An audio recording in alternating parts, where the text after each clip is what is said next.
Isso aí, galera, bora lá para mais um React. E quem tá de volta aqui é ele mesmo, o Braguinha. Ah, sim, Thiago Braga.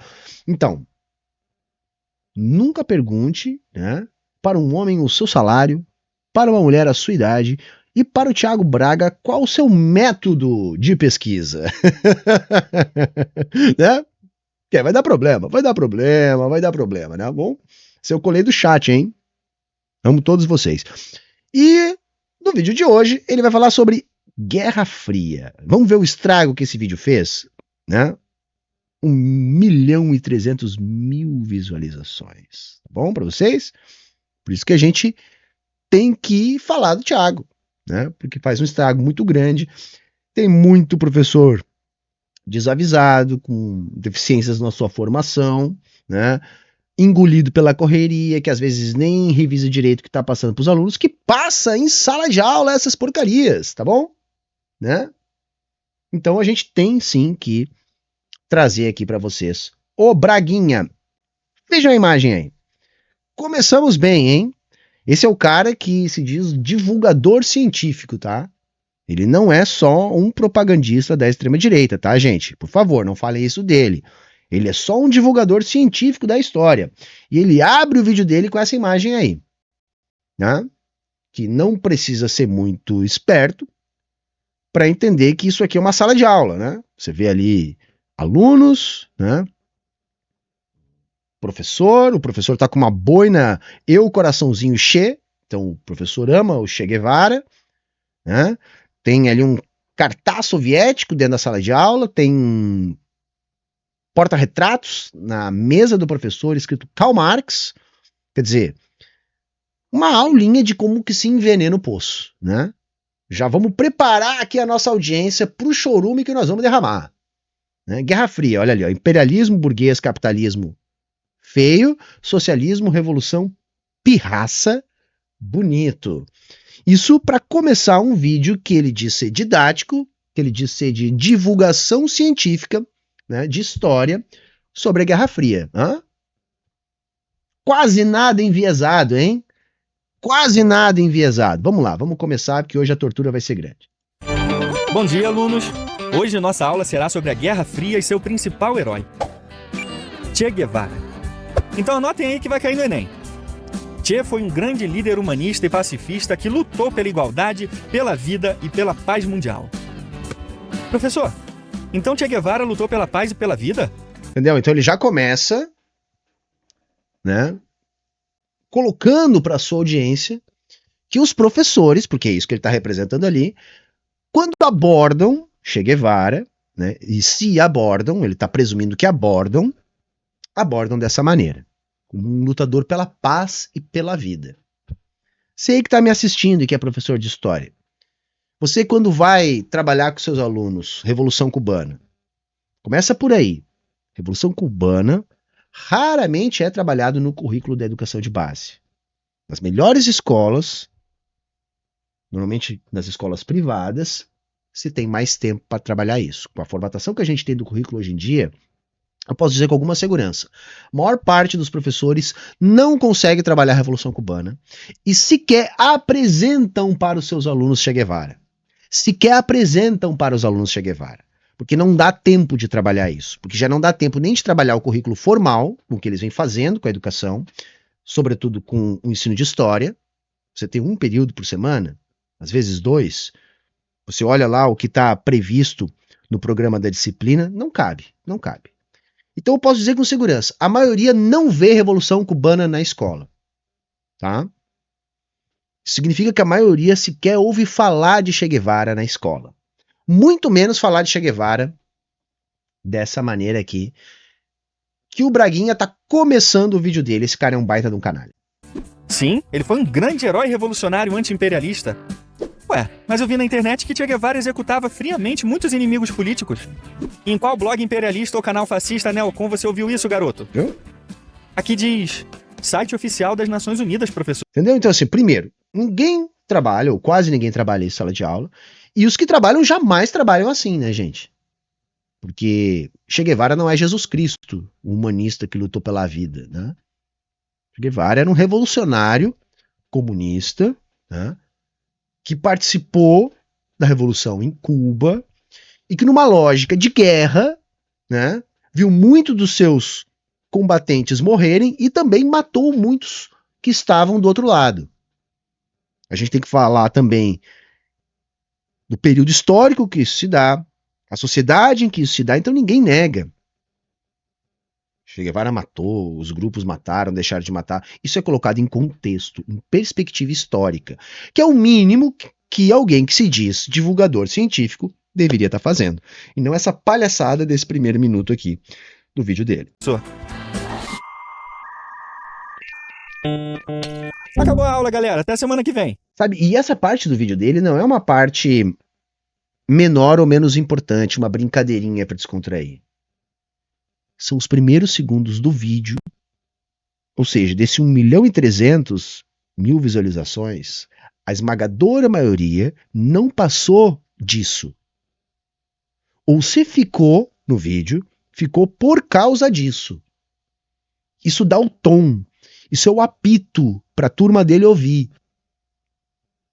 Isso indica qual o viés do vídeo dele.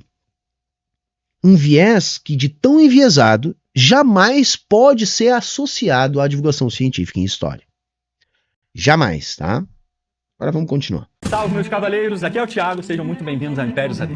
A Segunda Guerra Mundial finalmente acabou. O mundo estaria em paz, novos sonhos poderiam ser reconstruídos, pessoas felizes, alegres, com uma vida inteira pela frente. Em qualquer planeta normal isso teria acontecido. Mas normal esse planeta não é. É porque nenhum planeta pode... Eu vou dar um desconto que ele tá falando pra criança, né? Por isso que é tão perigoso o vídeo dele. Mas não, né, gente? Essa história de paz, porque acabou uma guerra. Não, acabou uma guerra, os conflitos seguem, a luta de classe segue, todo mundo sempre soube disso. Bola pra frente. Pode ser normal se conseguir juntar na mesma frase bigodudo, sociopata, socialista, genocida e Stalin. Graças a ele e aos seguidores revoltados dele, o mundo voltaria a ser uma panela de pressão prestes a explodir a qualquer momento. Como assim? Como assim? Graças ao Stalin?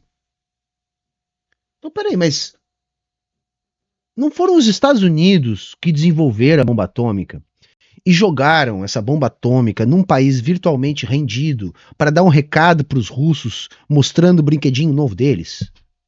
Não foi isso, gente, que aconteceu? Foi o Stalin que jogou as bombas no Japão? Esse é o divulgador científico, gente. É isso. Ah, mas a guerra não tinha oficialmente acabado. Todo mundo sabia que o Japão não tinha mais condições. Não precisava Hiroshima e Nagasaki. Aquilo foi um recado claro. E foi o primeiro ato da Guerra Fria. Eu gosto muito mais de tratar o ataque terrorista dos Estados Unidos ao Japão, com as bombas atômicas, como o primeiro episódio da Guerra Fria, do que como o último episódio, ou um dos últimos episódios da Segunda Guerra. Esperava-se o quê? Que o campo soviético não reagisse, não buscasse pelo menos paridade de armas? Já começa assim, né, cara? É incrível, cara. Olha, é impressionante. Mas não tema, ninguém pode sair por aí explodindo coisas, a não ser que seja um radical islâmico. Ou os Estados Unidos. Olha aí, olha aí. Mas o que os Yankees queriam explodir mesmo era o socialismo e tudo que começasse com a palavra social. Os russos detestavam o capitalismo e sua geração desigual de riquezas. Os americanos detestavam o socialismo e sua geração igual de pobreza. How dare you? Depois da Segunda Guerra Mundial, essas duas... Gente, vamos limpar aqui. Assim, não é por gostar ou detestar. Nós estamos falando de um conflito político, tá? Onde havia o desenvolvimento de potências econômicas, disputando hegemonia. Portanto, a existência de um bloco socialista hegemônico dependia da superação da hegemonia do bloco capitalista. E o bloco capitalista precisava impedir o desenvolvimento do bloco socialista a fim de não sucumbir à hegemonia socialista. Então não tem nada a ver com gostar ou desgostar. Tá? Não tem nada a ver com isso, tá bom? Mas vamos seguir. Duas superpotências dividiram o mundo em dois, em uma disputa política e ideológica que a gente chama de Guerra Fria, mas que fez o mundo inteiro ferver. Man, eu daria tudo pra ver a cara daquele chucrute quando vocês tomaram Berlim. Mamãe ficaria orgulhosa em me ver chutando aqueles traseiros nazistas. Ai, ai. Não sei contar vocês, mas eu tô sentindo um vazio por dentro agora. Que é isso, Truman? E a nossa amizade, camarada? Nós derrotamos o nazismo juntos, lembra? É, acho que você tem razão, meu camarada. Senhor, desculpe incomodar, mas encontramos burgueses safados com propriedade privada na mãe Ráxia. O que devemos fazer? Pera aí. Deixa eu ver o que Marx diz que a gente tem que fazer com burguês safado. Matem todos. Matem todos. Ah, cara, é muito previsível, né, meu? É muito previsível, né, cara? Né? Entendeu? Então, se cria toda uma historinha para colocar palavras na boca de Marx, entendeu? Né? Enfim, eu não vou nem perder meu tempo com isso, não vou ficar aqui até amanhã, tá? Quando entra esse desenho, gente, assim, só o que aparece, tá? É a propaganda ideológica do Braguinha, tá? Você não precisa dizer que Stalin e Truman não eram amiguinhos, né? Não preciso dizer que Marx não diz o que ele diz que Marx diz, que a gente quer extinguir a burguesia enquanto classe, que o socialismo é um processo de transição. Eu não preciso repetir tudo isso, porque assim, apareceu essa imagenzinha, né? Com o desenho, você já sabe que o churume vem forte. Depois da Segunda Guerra Mundial, os Estados Unidos e a União Soviética perceberam uma verdade clara e incontestável. Comunismo e capitalismo eram diferentes demais para existirem no mesmo planeta, quiçá na mesma galáxia. Então, a partir de 1947... Tá bom, vocês já entenderam, né? Não preciso explicar de novo, né? Se você não sabe por que isso é uma bobagem, volta aí um minutinho no vídeo. Duas superpotências fariam de tudo para mandar no mundo. Era o começo de uma era de luta ideológica e econômica entre americanos e soviéticos que sugaria o mundo de uma vez. A Guerra Fria. Basicamente era o seguinte, tá, gente?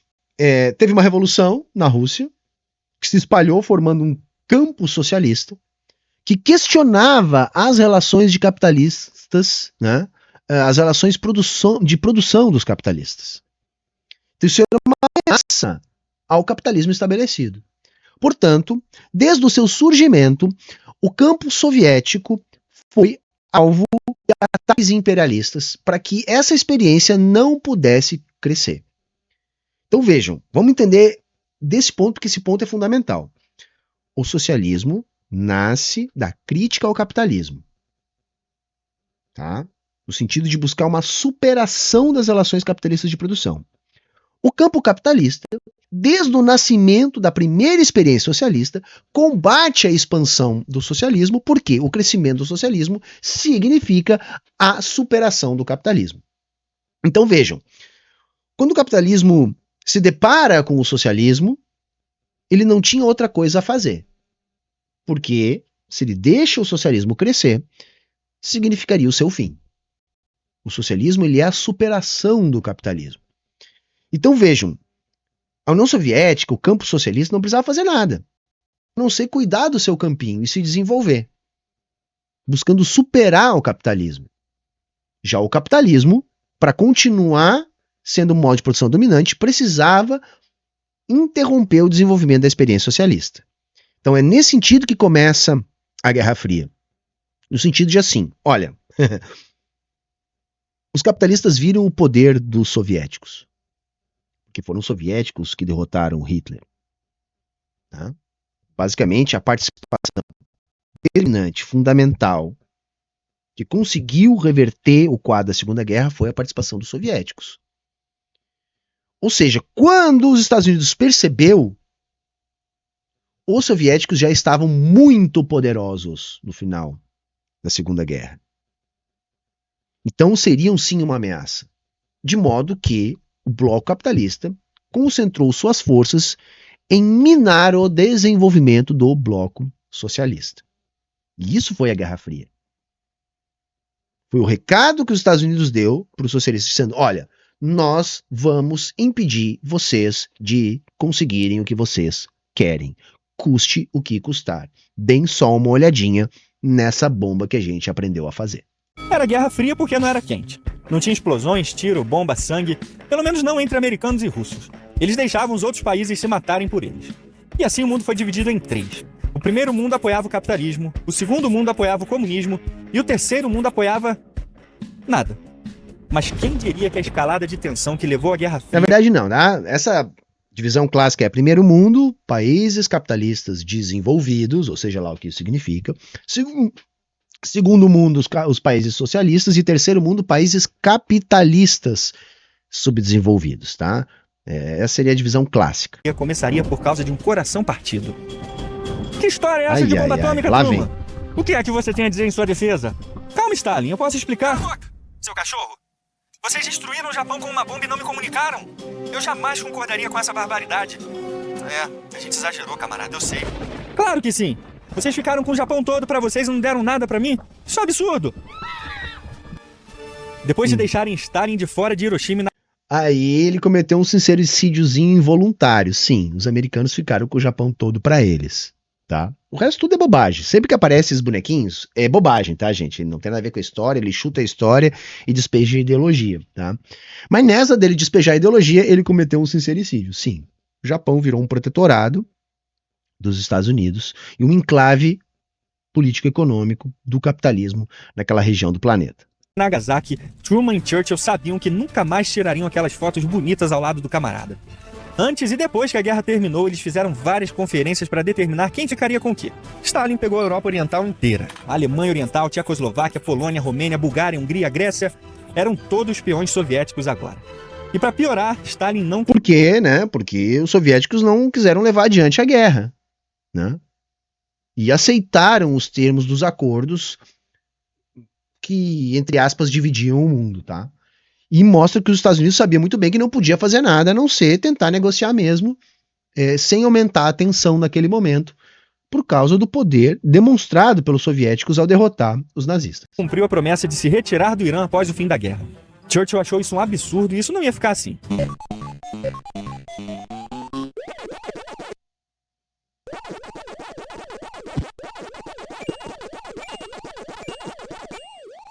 Porra, é essa, mano? É assim que vocês querem acabar, Yankees? Dá mole só pra ver se essa praga não vai chegar aqui e devorar vocês também. Em um discurso inflamado nos Estados Unidos em 5 de março de 1946, ele chamou essa dominação soviética que separava a Europa Oriental e Ocidental como cortina de ferro. Churchill defendia uma aliança anglo-americana urgente contra a postura agressiva soviética. O presidente Truman concordou com o Bulldog britânico. Então, em 12 de março de 1947, ele apresentou ao Congresso americano a doutrina Truman, que dizia clara e abertamente que, abre aspas, defenderia... Basicamente dizia o quê? Nós vamos se meter em todo mundo para evitar que mais países se juntem ao bloco socialista. É do tipo assim, não tem, eles não podem crescer.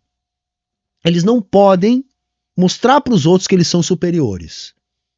Eles não podem convencer as pessoas que do lado de lá a vida é melhor. Custe o que custar, custe a miséria de quem for, custe a guerra que acontecer, custe a mentira que nós tiver que inventar. Nós precisamos impedir o avanço socialista. Nós temos que criar, seja a partir da propaganda, da ideologia ou da guerra, formas de impedir o avanço socialista. É isso que vai acontecer a partir deste momento. O mundo livre contra a ameaça comunista. A partir de 1947, todos os países que quisessem se libertar do comunismo teriam apoio americano.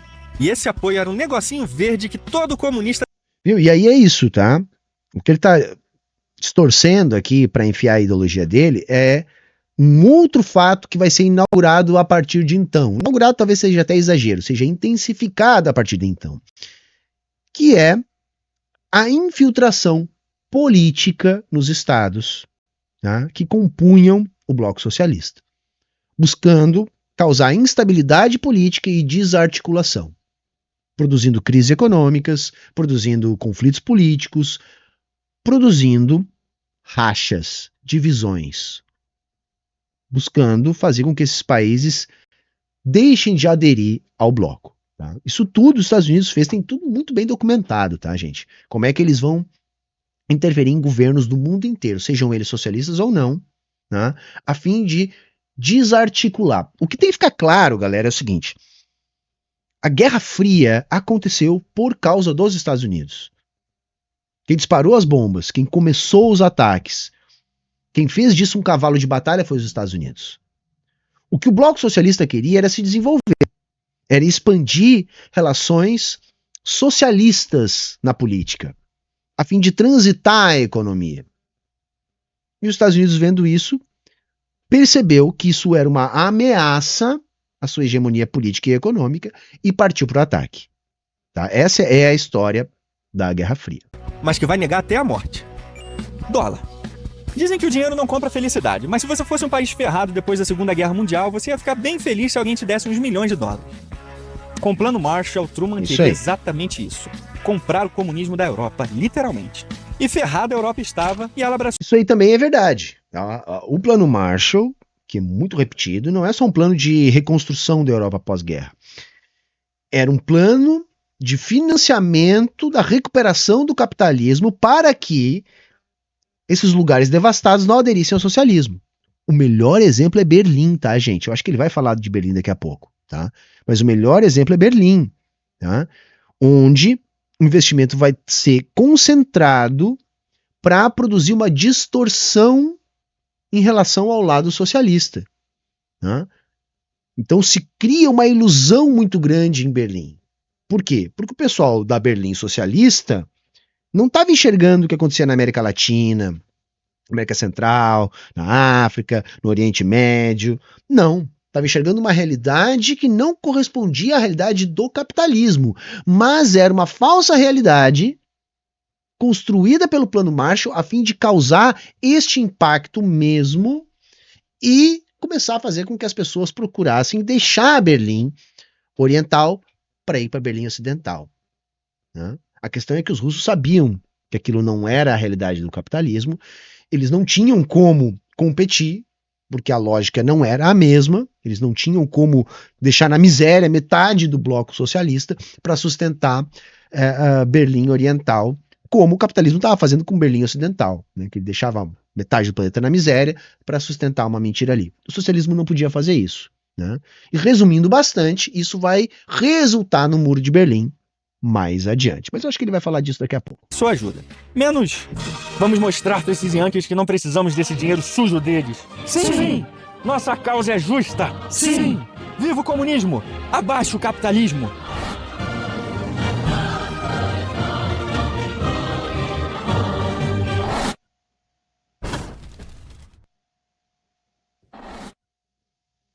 Stalin morria de medo do capitalismo corromper a mente pura dos comunistas do Bloco Oriental. Então ele resolveu proibir a ajuda.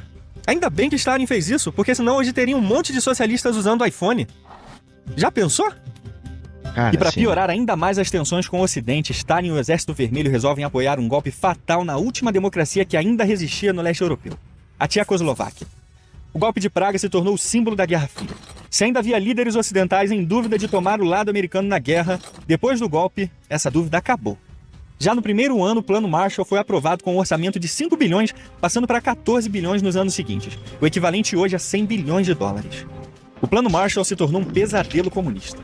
Em 1948, o Reino da Grécia venceu a guerra civil contra o Partido Comunista, a Aliança Comunista Socialista foi derrotada na Itália pelos democratas cristãos, e com essas vitórias... Esse foi o momento onde eles concentraram os esforços na Europa, né?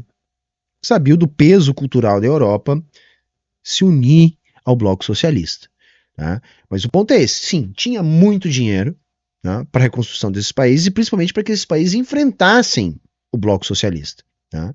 Agora, vamos lembrar que não tinha como os socialistas fazer a mesma coisa, porque eles não podiam deixar metade do bloco na miséria para sustentar isso, como o lado capitalista fez. Os Yankees perceberam que para continuar na frente de seus inimigos, eles precisavam de uma coisa tão forte e poderosa quanto dinheiro e armas.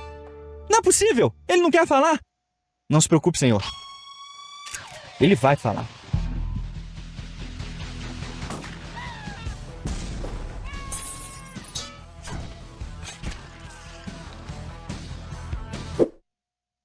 Acho que ele não vai falar, senhor. Que droga! Nós precisamos conseguir informações com inteligência.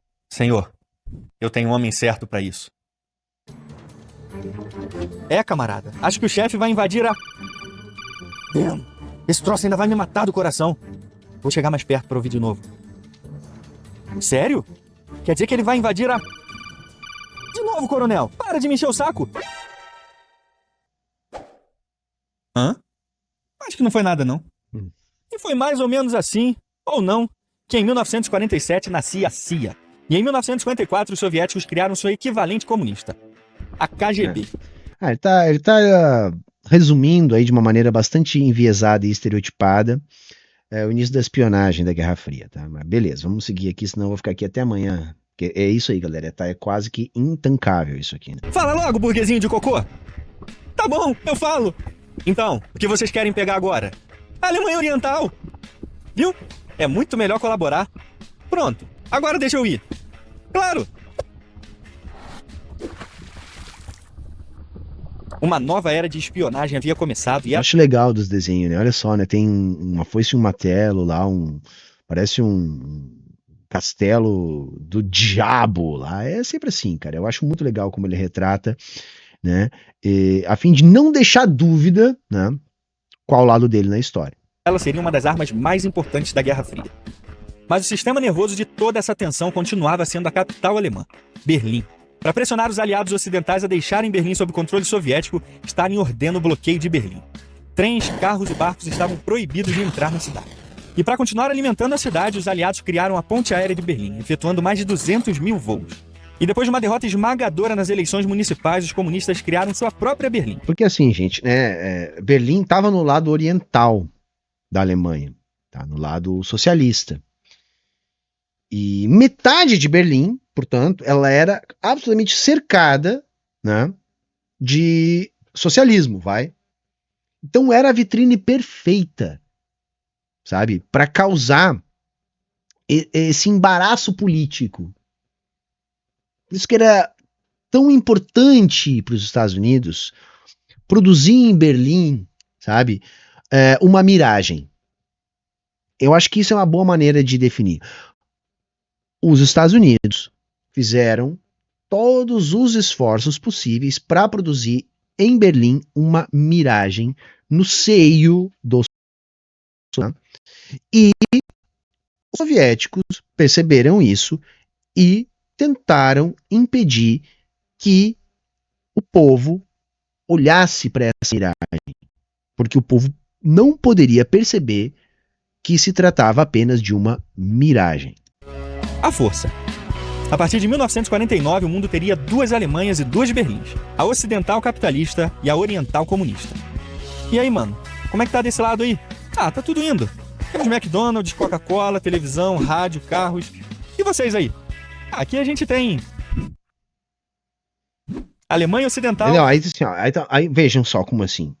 Claro que aquelas novidades capitalistas estavam sendo inseridas na Berlim Ocidental para produzir esse efeito, né, na população da Berlim Oriental. Agora não tinha fome na Berlim Oriental não, tá? Aliás, o leste europeu, tá, pelo menos grande parte do leste europeu, constituía o local das mais avançadas experiências socialistas. De pleno emprego, de desenvolvimento das artes, da cultura, dos esportes, da melhora na qualidade de vida para geral. Então, do lado da Berlim Oriental, não tinha fome porra nenhuma. Tá? Não tinha fome porra nenhuma. Agora, não tinha grifes, não tinha marcas, luzes piscantes, tecnologias de funcionalidades urbanas, sendo implementadas na velocidade que se tinha na Berlim Ocidental, que ainda convivia com uma pobreza relativamente pequena, uma vez que passava por um forte período de recuperação estimulado pelos bilhões de dólares vindos do lado capitalista do planeta. Tá? Então, assim, não é bem assim. Primeiro que no início não tinha muro, o muro vai ser construído depois, né? E não tinha fome, tá? Do lado oriental de Berlim. Tá? Aí vou eu. Estranho. Socialismo é um sistema tão justo e igual.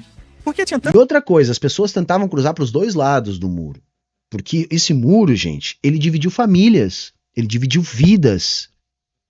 Então não pensem que era só do lado oriental querendo vir para o lado ocidental.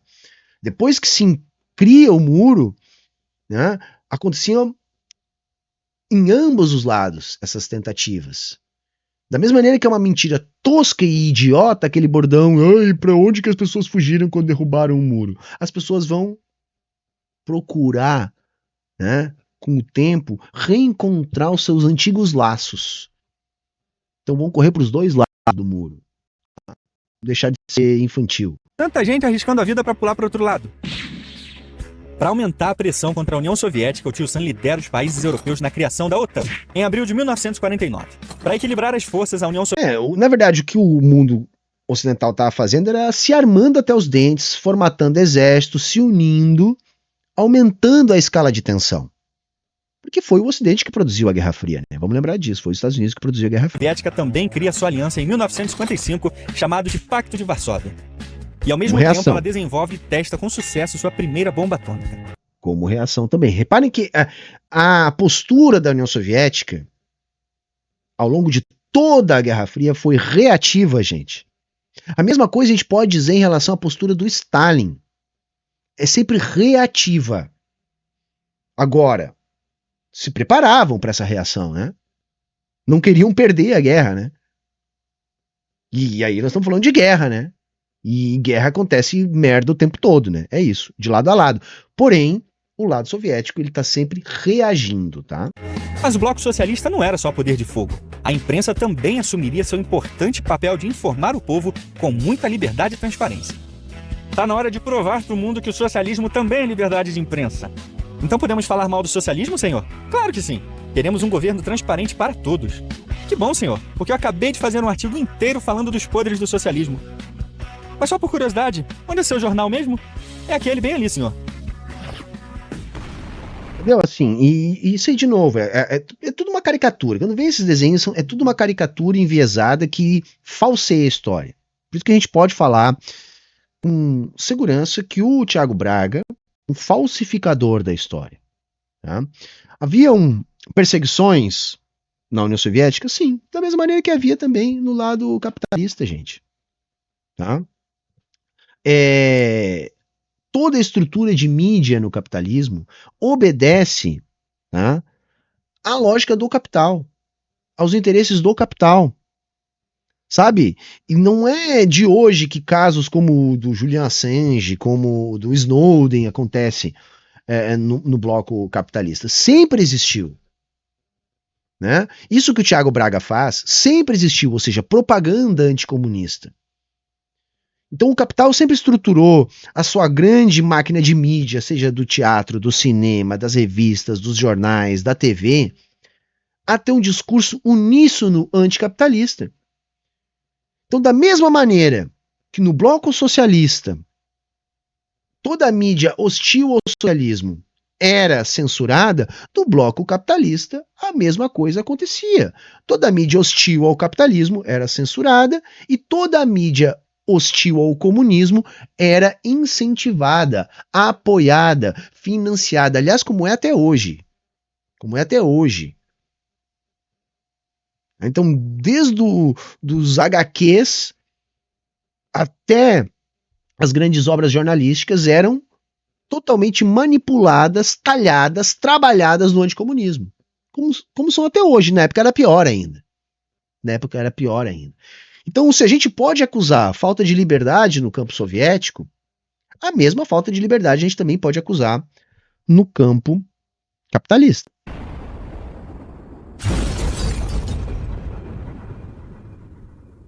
Mas não se deixe enganar. A imprensa comunista era livre sim. Afinal de contas, a imprensa era o próprio governo. Que poderia dar errado. Mas enquanto isso, a China estava um caos. Guerra civil para todo lado. Então imagine que você seja um chinês e precisava escolher um líder para apoiar na guerra. De um lado você tinha ele, cara de mal, com um bigodinho sinistro, careca, segurando uma espada. Cara, eu achei que ele não ia falar da China. Ainda. É claro que você não apoiaria ele. Porque do outro lado tinha um outro careca, mas com um rostinho fofo, bochechas rosadas de ursinho de pelúcia, com um sorriso meigo e encantador. Com essa doçura toda, é claro que você apoia ele. E ele vence. E 70 milhões de pessoas morrem. E olha só quem tá do ladinho dele na foto. Eu acho legal o chute que eles dão dos números, né? Pega lá, qual é a fonte que dá o número mais absurdo e chuta, né? Mas morreu muita gente sim, tá, gente? Porque é guerra. Guerra as pessoas morrem mesmo, saca? É foda isso, né, mano? Guerra as pessoas morrem mesmo, né? E não era por causa das bochechas do mal, né?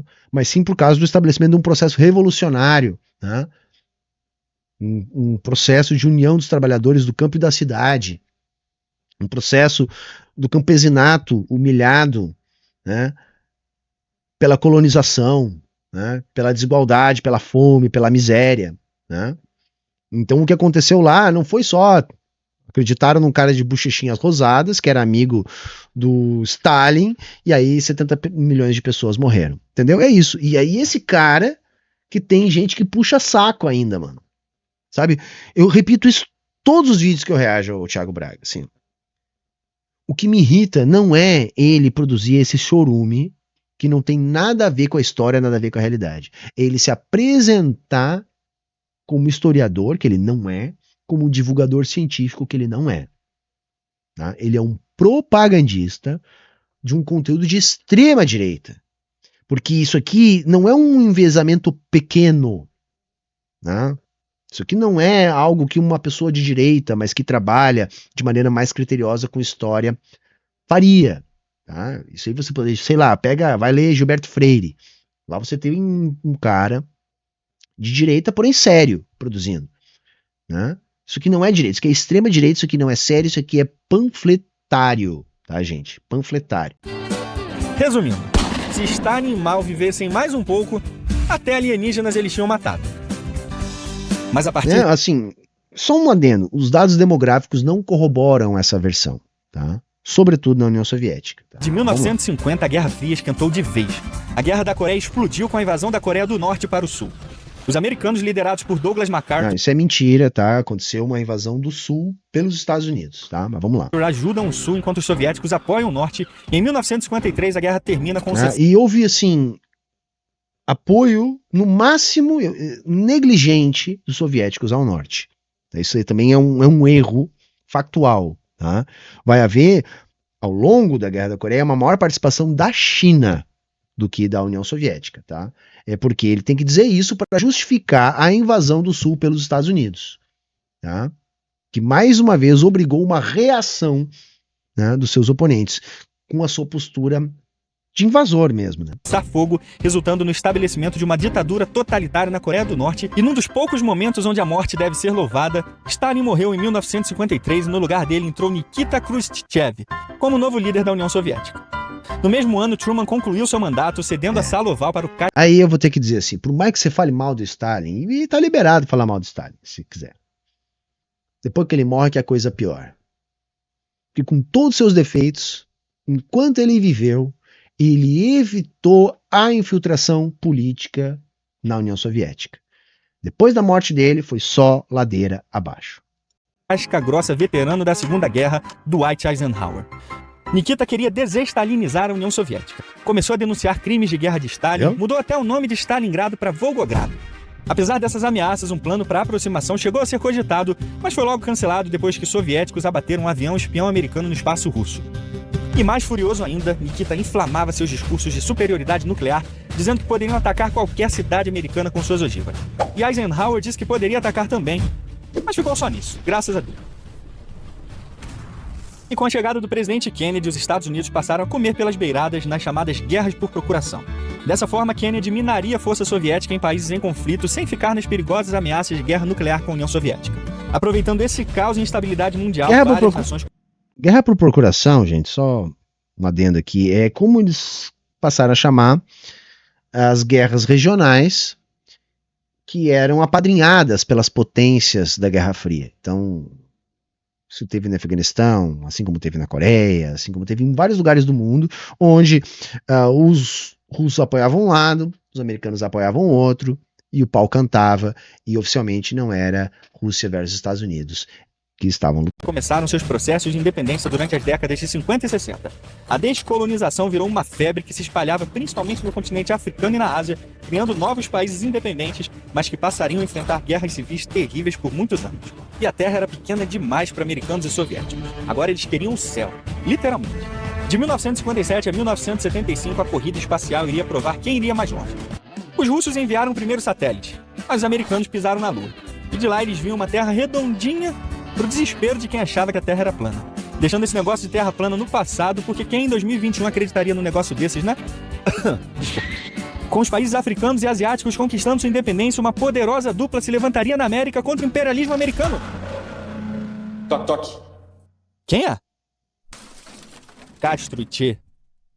Finalmente conseguimos derrotar Batista, aquele porco imperialista. Sim, agora precisamos levar a paz e a igualdade para a América Latina e o mundo, irmão. Senhor, encontramos esses inimigos políticos atrapalhando a revolução. O que devemos fazer? Para o vídeo! Alunos, o que vocês vão ver agora é propaganda imperialista reacionária burguesa mentirosa. Pronto, falei. Assim, ó, olha só isso aí, cara. Preciso dizer alguma coisa disso, cara? Não preciso dizer, né? Não preciso dizer nada, né? Assim, é uma fanfarronice, assim. Por isso que eu digo, isso é perigoso. Imagina mostrar isso pra uma criança. Imagina a criança achar que isso pode ter um mínimo de relação com a realidade. Não é possível uma coisa dessa. Matem todos. Agora, Fidel, se me dá licença, vou escrever um discurso para a ONU sobre como os americanos... Aí esse filho da puta fica fazendo troça, né, com quem morreu na Revolução. Mas ele não falou porra nenhuma das 2 bombas que os Estados Unidos jogaram no Japão. Absolutamente despropositadamente. Apenas para dar um recado para os russos. Que mataram muito mais do que o Che, do que o Fidel. Aí ele não fala porra nenhuma. Ele fica fazendo essas trocinhas aí. Os americanos são assassinos sanguinários. Na fortaleza de La Cabaña, Che Guevara em pessoa foi responsável pela morte de centenas de prisioneiros políticos a sangue frio em nome da Revolução. Com a ajuda de Che, Fidel conseguiu... Sempre que tinha que fazer a porra da Revolução, né, seu arrombado, para que Cuba deixasse ser o prostíbulo dos Estados Unidos, porque era isso que Cuba era. Sabe por que Che Guevara fez sucesso? Que isso você não vai falar? Porque ele era médico. A maior parte dos cubanos nunca tinha visto um médico na vida. Sabe por quê? Por causa da exploração que os Estados Unidos sempre impôs à ilha, com o fantoche que eles colocavam lá, para fazer Cuba de cassino e de prostíbulo. Né? Mas isso não convém falar, né? Consegue derrubar o governo cubano na base de tiro e muito sangue e implanta uma ditadura socialista em Cuba a partir de 1959. E com essa fúria toda, nem a CIA conseguiu matar Fidel na invasão da Baía dos Porcos em 1961, resultando... Nem lá e nem nas outras 600 vezes que eles tentaram matar o Fidel. Né? Num grande fracasso americano que se vingou capturando Che Guevara na Bolívia e o matando. E como resposta a essas invasões, Khrushchev instalou mísseis nucleares em Cuba para intimidar Kennedy, que sua vez fez um bloqueio total naval a Cuba, levando a negociações entre as 2 potências com a retirada dos mísseis pela União Soviética. E toda essa tensão... Que foi o momento mais tenso da Guerra Fria, né? A chamada crise dos mísseis, né? Quando eles captaram as imagens lá e perceberam os mísseis sendo alocados em Cuba, e aí foi quando o mundo ficou a um triz, né? De uma hecatombe nuclear. Culminou com o assassinato de Kennedy no próprio solo americano, com seu vice Lyndon Johnson assumindo o poder... Que não teve nada a ver com essa história, né? O assassinato do Kennedy, pelo menos é o que a gente sabe até hoje. Em 1963, Johnson e seus sucessores ficariam marcados no conflito mais sangrento de toda a Guerra Fria, a Guerra do Vietnã. 20 anos de conflito, mais de 1 milhão de vietnamitas mortos e um rombo nos cofres públicos levou a uma forte pressão do Congresso. Que foi uma outra guerra estúpida, né? Que os Estados Unidos se meteu lá só para impedir o avanço de um bloco socialista que poderia se formar na região ali, né? Mas beleza. Congresso do povo americano para o fim da guerra. E entraria para a história como a primeira derrota americana em uma guerra. Na guerra do Afeganistão foi a vez dos soviéticos não resistirem à pressão e perderem. E a América do Sul, embora neutra, sentiu os fortes efeitos colaterais da Guerra Fria. Os Estados Unidos e a União Soviética... Neutra pero no mucho, né? Porque aqui eles não precisaram fazer guerra por procuração, né? Porque não havia influência soviética suficiente para que houvesse uma resistência. E aqui os países ou capitularam ou foram capitulados por golpes de Estado articulados pelos Estados Unidos na região. E aí vocês podem pesquisar por Operação Condor. Tá? Uma outra que vocês podem pesquisar também é a Operação Brother Sun, tá?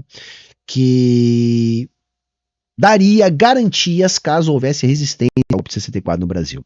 E depois, toda a América do Sul, a América Central também, vai passar por intervenção direta ou indireta dos Estados Unidos para garantir que esses países não titubeariam em ser área de influência dos Estados Unidos. A Soviética era um imã que puxava o mundo inteiro para perto dele.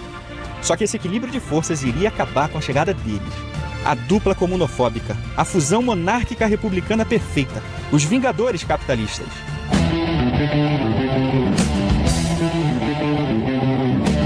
My Lord Reagan, você sabe que eu sempre fui um pouco estressada e sem paciência, não é? Verdade, Margaret. Os argentinos que o digam, né?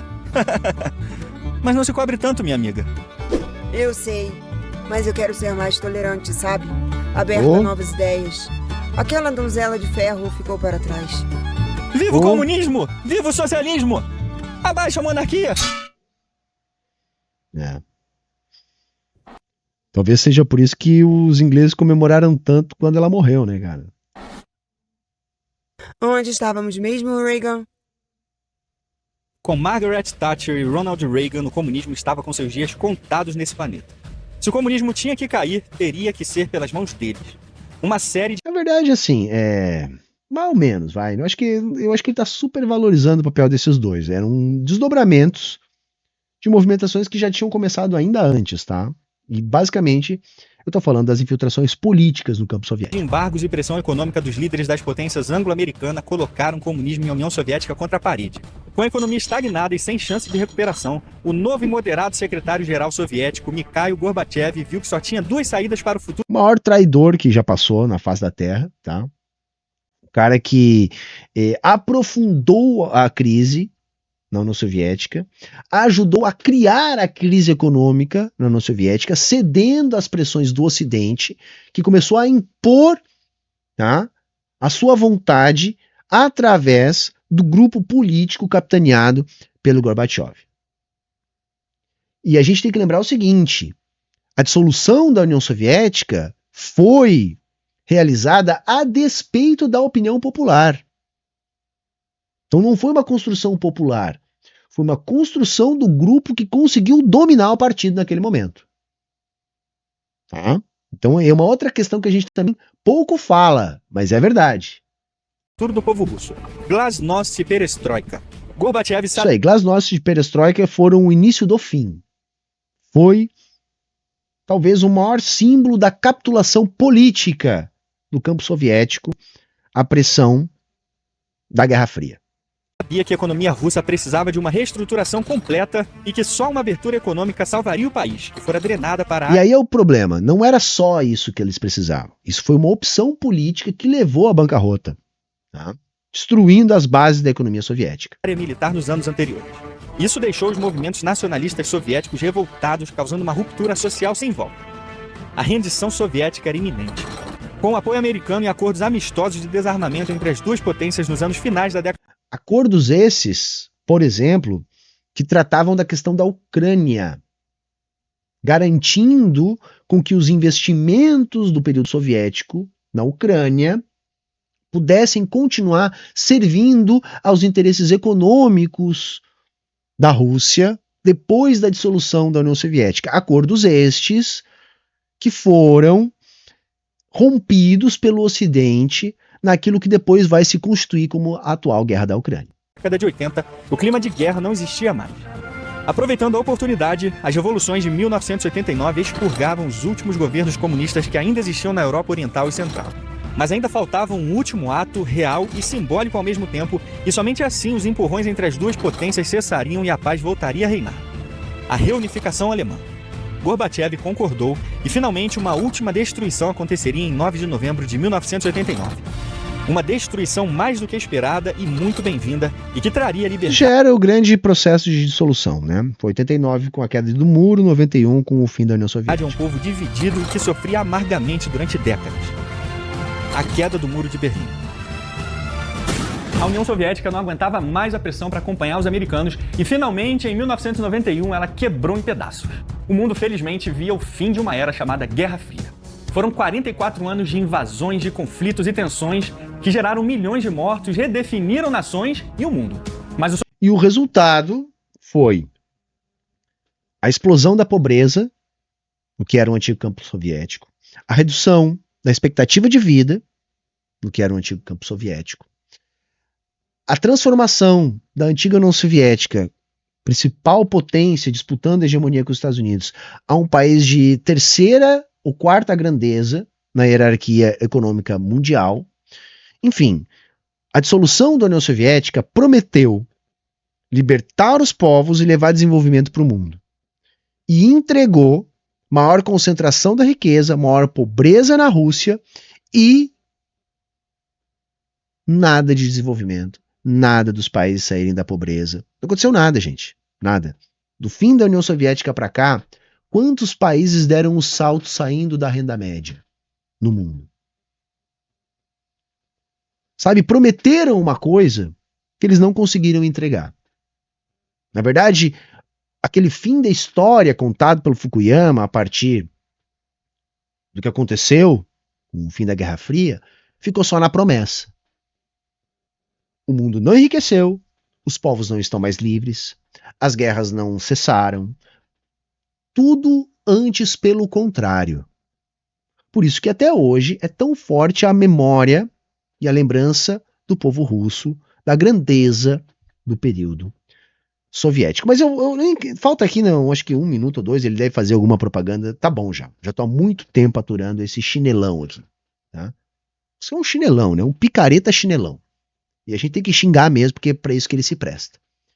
Tá bom, gente? Se você conseguir aguentar aqui até o final, dá uma moral, tá bom? Então, por favor, deixa o like, compartilha, confere se está inscrito, se as notificações estão ativadas. Se você puder, por favor, colabora para a manutenção do canal.